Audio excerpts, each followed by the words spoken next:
Hello guys, Hikiyami Moriko desu, and welcome to another episode of Midnight on the Milky Way. So I was about to answer this question. So there's no way I'm gonna get Doppler take care of this. I just can't leave Billy alone. So I'm gonna save real fast. Can I make more saves? Yeah, I can make more saves. Yes.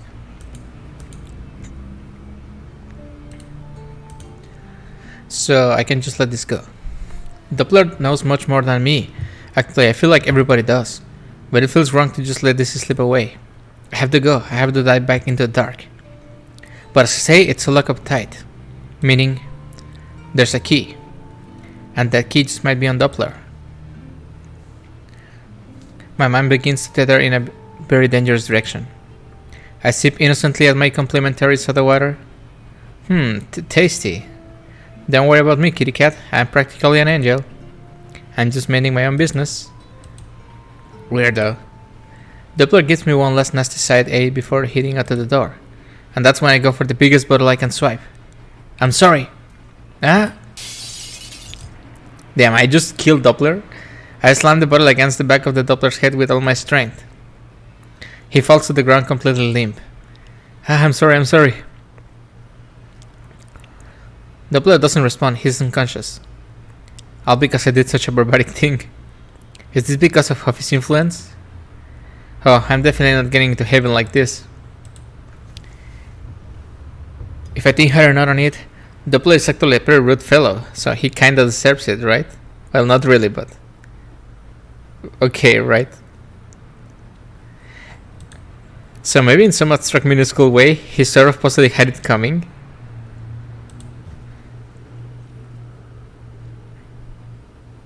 Obviously, that's a lie, but it makes the act of searching his slim body a bit easier on the conscience. I rustle through pockets, careful not to wake him. I take some searching, but aha! I got the Sailor Moon key with a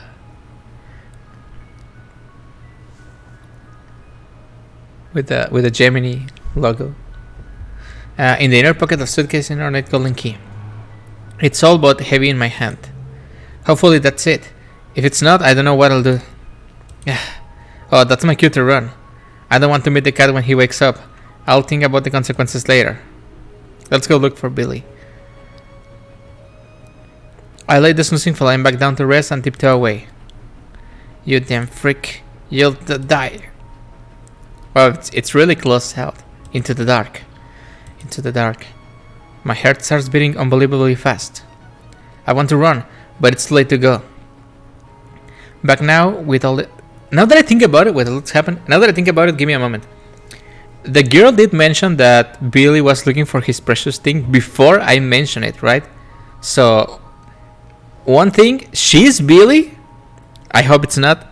Or, she already got Billy, right? She already caught Billy. So... Billy must be there, right? But in the bad ending, Billy was calling me from the outside. So I'm a little confused about that.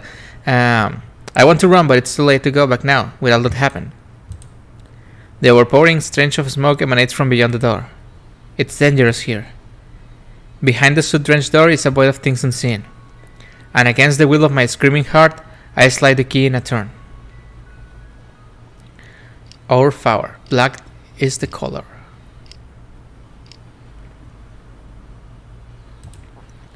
Excuse me, young man. Just a little longer. What? I'm poking the side by something sharp. It wakes me right up. I'm in the company of a stately older woman, and her expression is one of slight annoyance. She wags her devious poking pencil in the air to scold me. Don't you know it's ungentlemanly to fall asleep on innocent strangers? Yes, ma'am. No, ma'am. I bow my head several times in nervous succession, but even then my eyelids can hardly stay open. I'm very sorry. Oh, please. The sharp sensation of pencil smacking the back of my head yanks me back to reality. I'm sorry, ma'am. She responds with another annoyed look, but flags down an attendant to order some coffee. The attendant returns with the steamy drinks, and the lady hands on one to me. Here you are. Thank you, ma'am. This is just wonderful. Truth be told, I haven't ordered a single thing since entering this train. I haven't got the funds.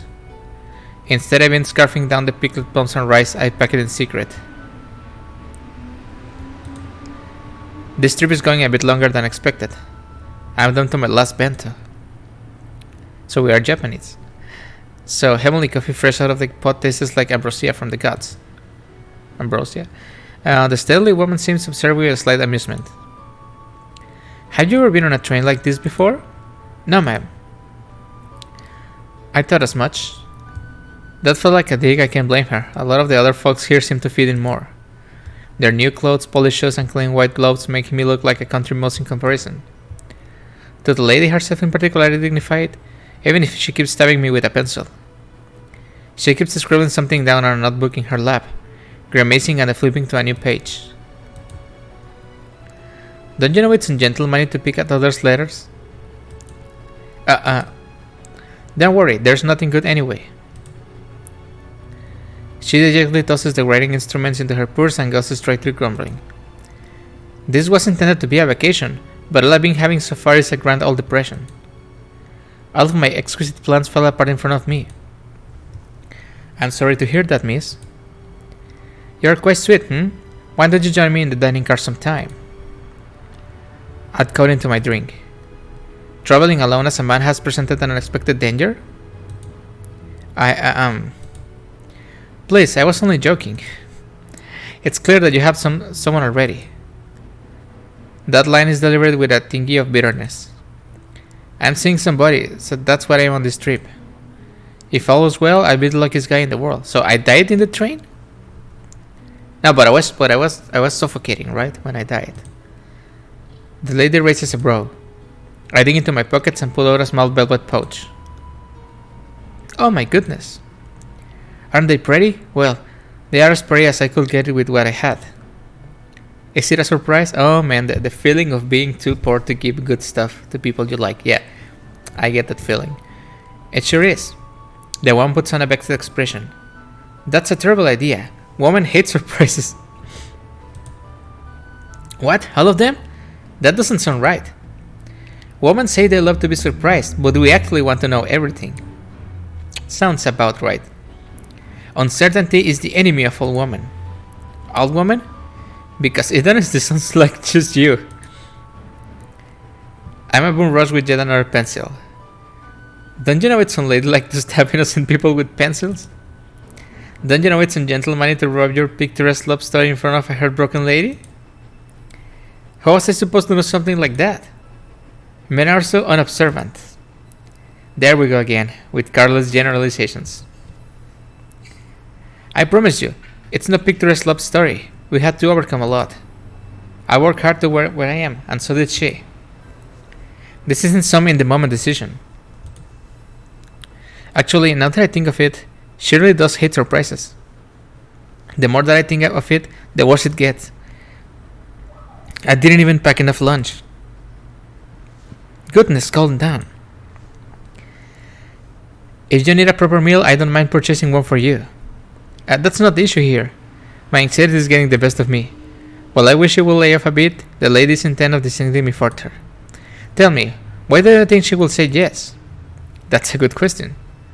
Being surrounded by such well-to-do folks reminds me of everything I lack. I'm just some dreamer taking a long ride. I searched for an answer to convince both her and I. Well, I went to visit her at the park once.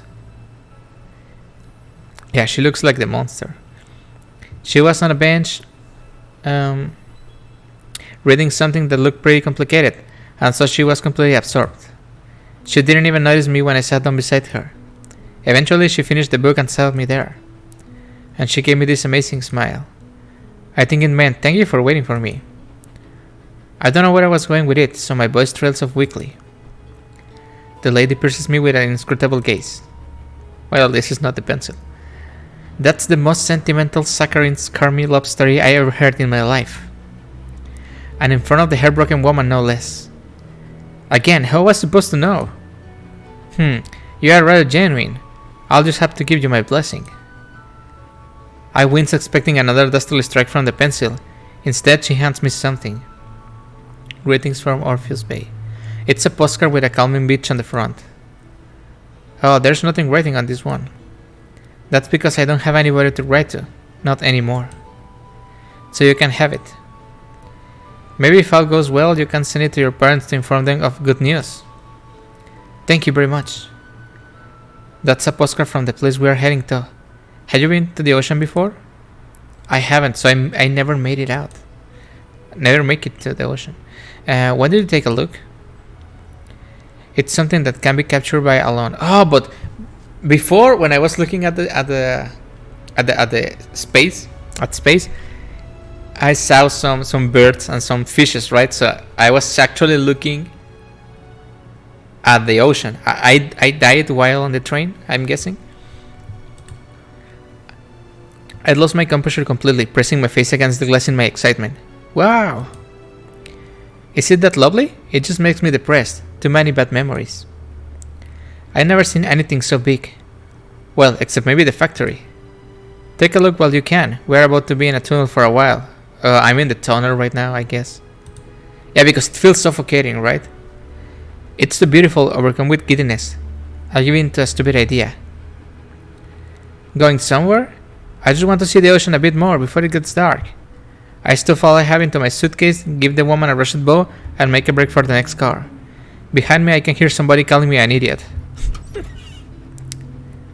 Oh man, I hope well, I know I'm technically dead, but I hope the main character makes it out. I make a good effort, but the ocean is sucked into darkness no matter how far I go. It hits me at least that I am really an idiot for thinking I cannot run a train. The world is stuck into a little dot of light that shrinks more and more the farther in we go. I'll just have to wait for the other side to see the blue again. Hello? This car is empty. With the dimming light, it makes everything feel eerie. Man, this would be a perfect place for a railroad murder mystery to Nah, come on, man, don't kill me. I smack the sides of my face. No, don't get scaring yourself. It's a bit dark, so I can't help but feel a thing of panic in me. Huh? I sense something. There's the rumble of the train, but something else too. I'm thrown off my feet by a violent tremor. In the distance I can hear a shrill scream. I tuck myself into a tight ball, shivering, and the world collapses around me. The train crashed? Yeah, the train crashed, god damn it. Ah! And then I'm devoured by the dark. I wait for what it feels like an eternity. It's so pathetic, but the tremors of shock shooting through my body prevents me from standing. So like a pillbook at the first sign of danger, I wait for it to end. The choking smell of dust and earth devours me. Actually, it's a bit hard to breathe. Out of no courage but desperation, I open my eyes. It's black, everything is completely gone. I can't even sense my own hand. Weakly, I call out for somebody, but all I get is my terrified, shaking voice bouncing back to me. I don't know exactly what happened, but I might be. No. I spring to my feet, head slamming into the indented ceiling. Pain shoots through my skull. Still, I rush forward, hands grabbing around me with hopes of finding anything. So I'm technically still alive, maybe?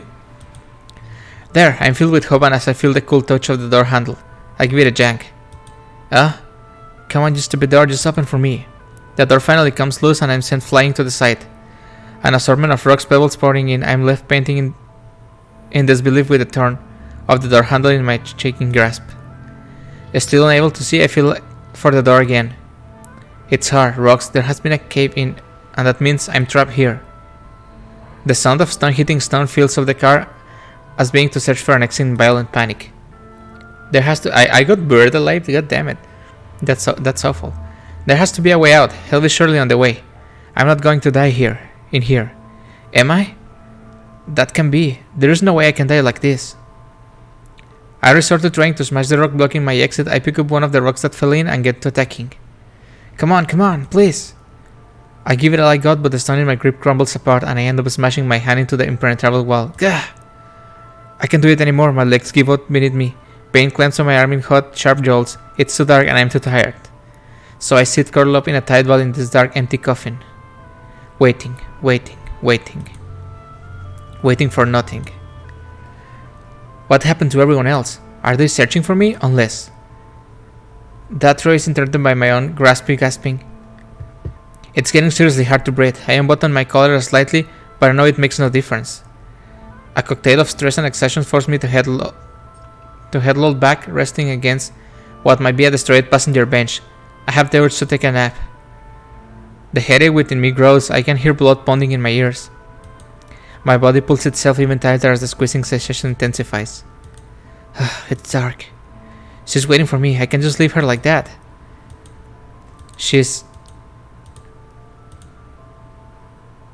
And then the dread of it all echoes through my body. Cold sweat, trembling hands and dry throat. Every part of me is shaken. The constricting feeling is still there. Snacking around my body, shaking me to pieces. Share, you have the... There's a distant voice in the void. My body reacts with a shocking surge of adrenaline. I got to get out of here. I can't just sit in the dark forever. I tried to get up but realized the constricting feeling wasn't just from panic. A coat of sooty tendrils had climbed around my body, hugging me tight. They are mostly like from that girl. I strained against the toxic vines. They cut deeper into my sides. No, I can't let this be. Through the pine, I try again. My lungs are about to explode, but I can feel the tendrils struggling against me. Come on. Summoning all the energy left in my punished body, I triumphed. The cobwebs of darkness fly apart and leave me panting in weary success. How I'd like to take a rest right now. My limbs have turned to stone. I just want all of this to stop for a little bit. I'm dead after all. I deserve a little break. In the black void of the car, I can see the one thing scattered on the ground. I clear away the suit and reach for them. Are the pearls?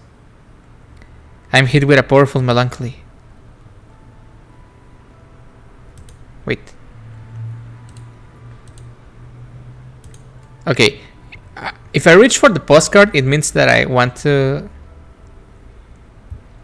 The specs doesn't make much sense.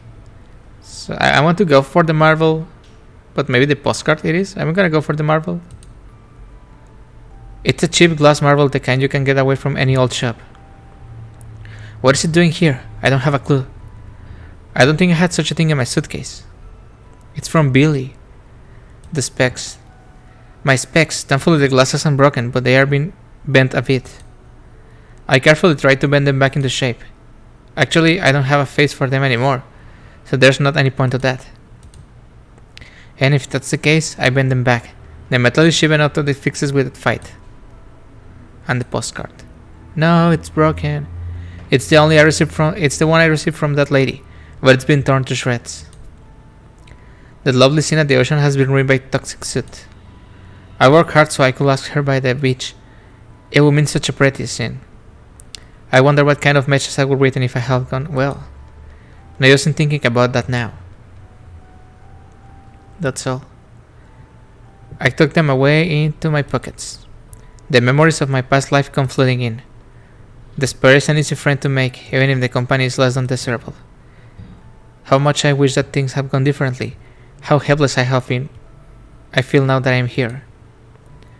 But there are still things I have to do. It's a simple, naive result, but that's the one part I have right now, isn't it? I have to get Billy, and I have to get my ticket. It's as plain as it gets. Nothing I can do now will bring me back to life, but at the very least, I would like if everyone got off the right stop. So shaky as I am, I take a brave step back into the darkness. A darkness I intend to walk out of. Back to the spooky girl. Eventually I come to a stop. It's a mass of inky black cobwebs. They are impossibly thick and they are covered in the way to the next car. Possibly the last car. And this was most certainly the direction that small voice was coming from. I push against the inky cobwebs.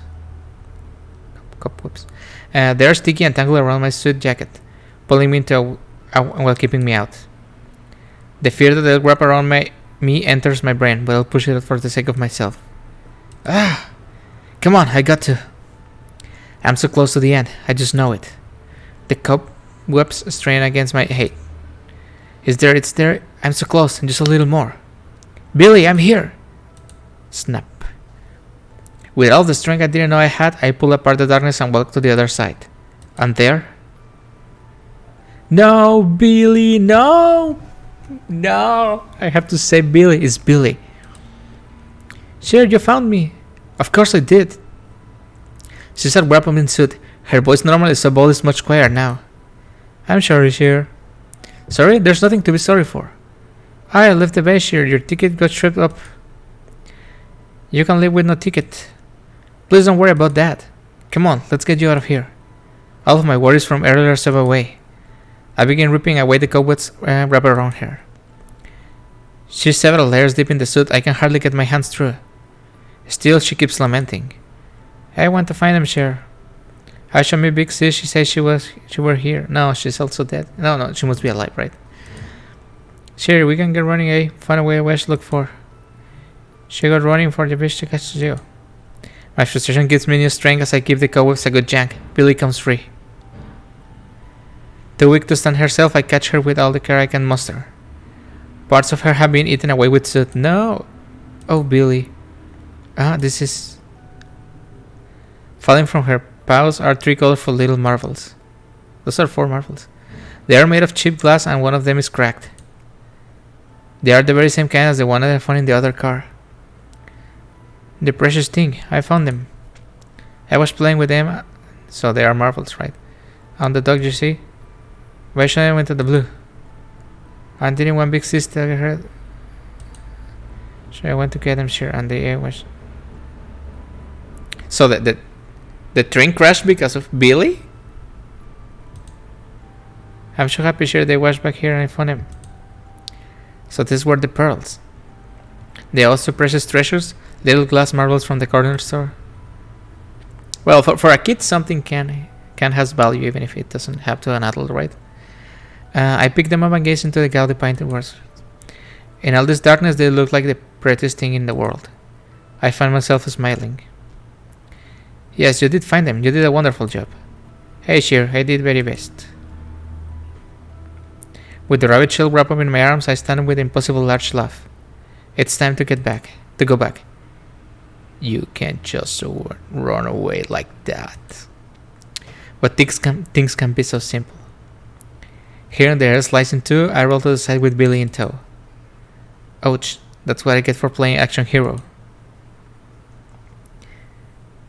You know, I would be much more scared of the suit monster if she wasn't so cute, but I'm not just dumbass.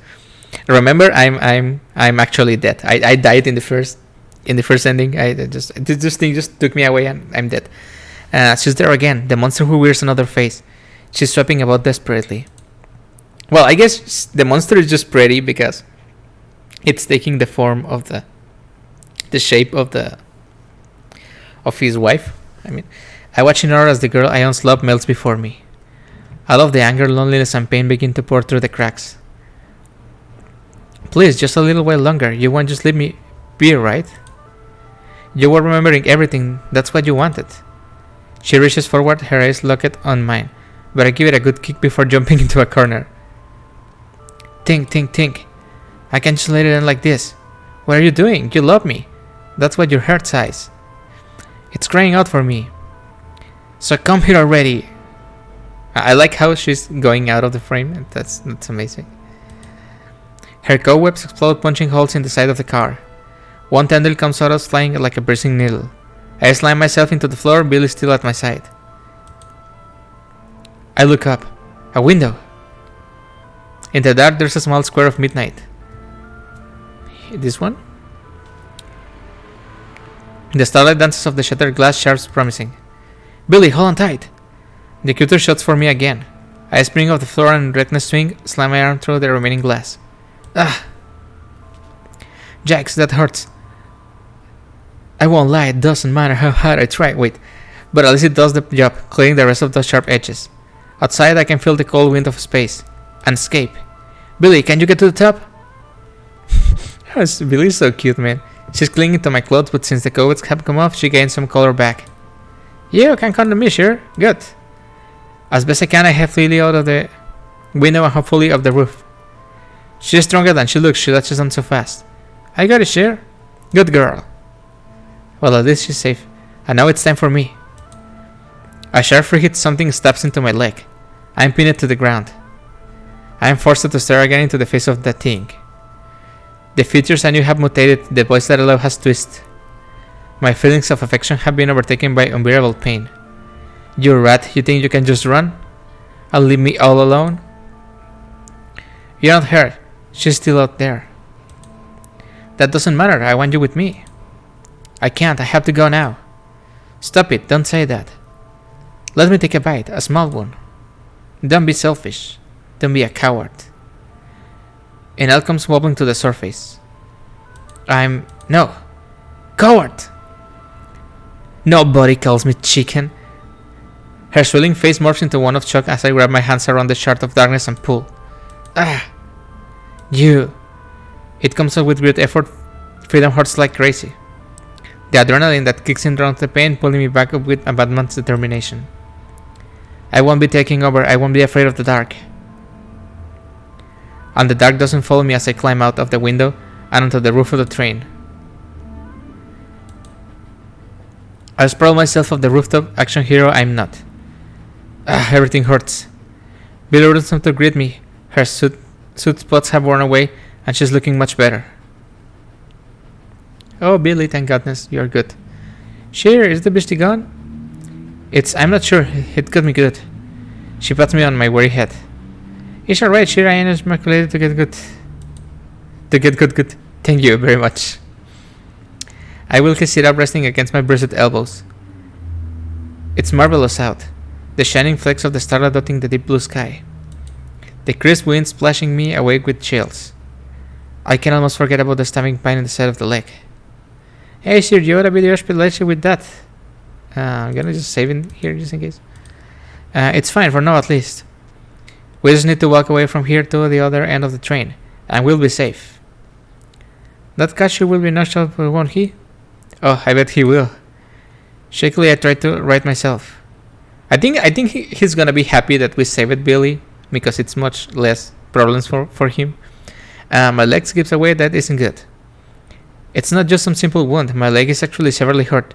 Darkness stains the spot. Billy looks at me with great concern. Are you doing Rose's ear? I think so, but you'll help me a bit, won't you? The brave soldier salutes me again. And behind her slimmering pool of soot. Look out! Instead of dodging to safety, Billy stands in front of me like a noble knight. She shakes ever so slightly as the familiar figure of her rises from the pool. Wait. She twists and twirls in what looks like immense weariness. She looks down at us with crooked smile. You're forgetting something. The ticket. And in her hands are two shining silver tickets. The one from Billy. They are ours, our only way out of this train. She waves them around in the twigging wind. You're acting so brave, but listen to Big Sis, alright? Without these tickets, you're lost. So she's now acting like Billy's big sister. Calm down and stay with Big Sis. We don't have to fight like this, alright? Still, Billy holds fast.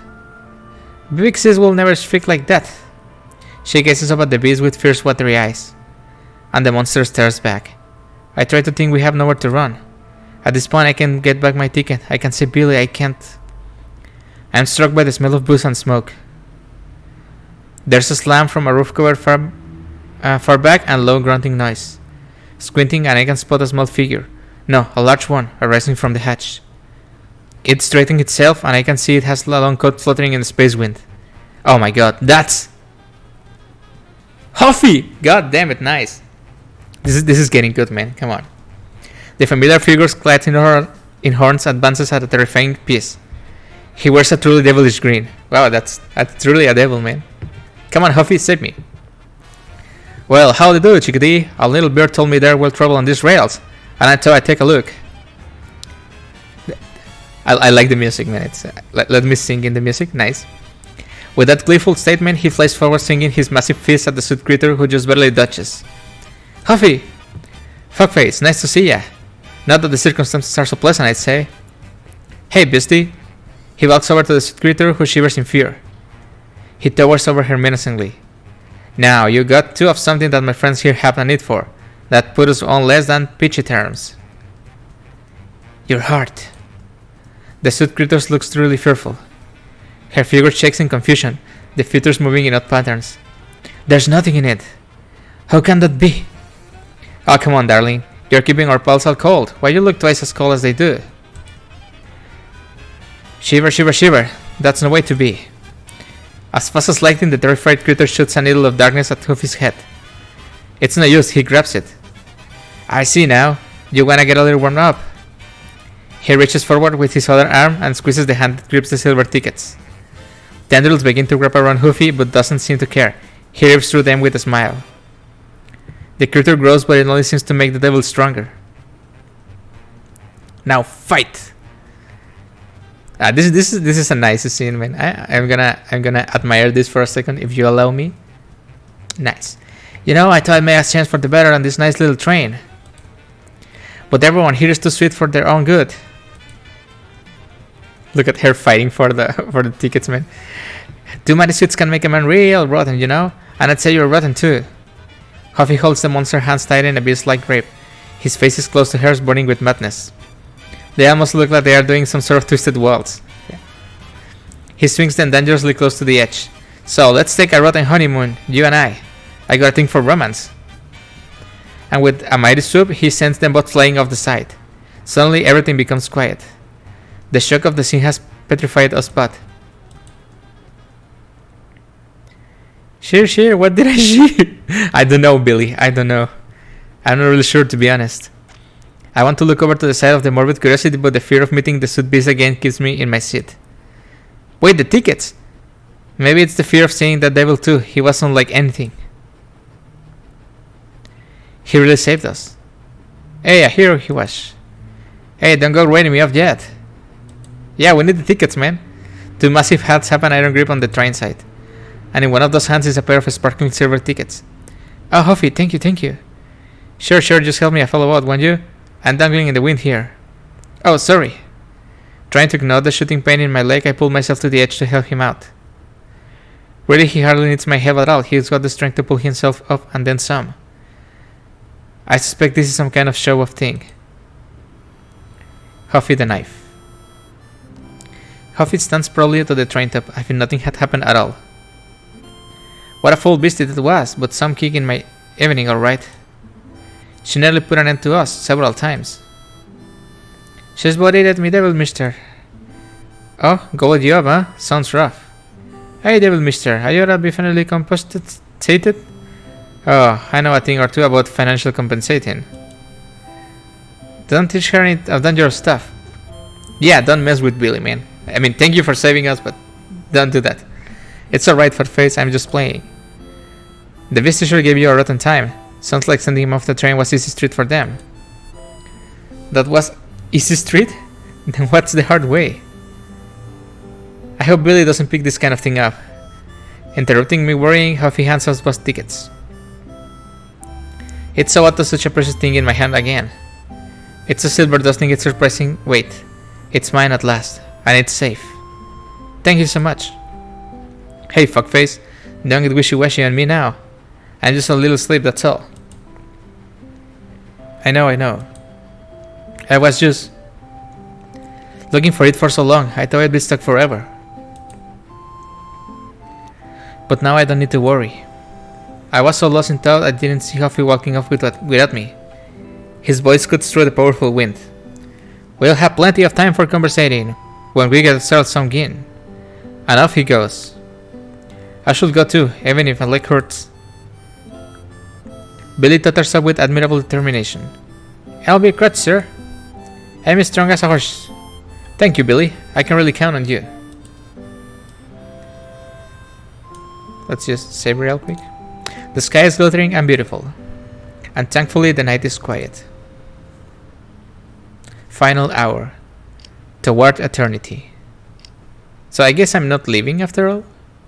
I kinda wanted the main character to still be alive, but I guess it can be, right? The car is empty for us when we arrive. The Translucent people seem to have already made their stops. I hope they find whatever they are looking for. Doppler stands on attention, avoiding all eye contact. That's for the best in the end. I'd like to think in some way he understands why he probably is just trying to control his urge to throw me off the tracks. My suitcase is here. Miraculously, the remains of my luggage are tucked inside. Huffy, did you do this? He gives me an innocent look like that ever work. Gosh, he says in his familiar low growl. I just don't know how to get here, but good thing it is, because you get real wishy-washy without it. That guy just confuses me. At this point, I'm sure he's got some decency in him, but then he starts teaching Billy how to flip around a butterfly knife. No, don't do that! The tomfoolery is cut short when Doppler gives him the side eye. That looks like to be the end of the line for old Hoofy.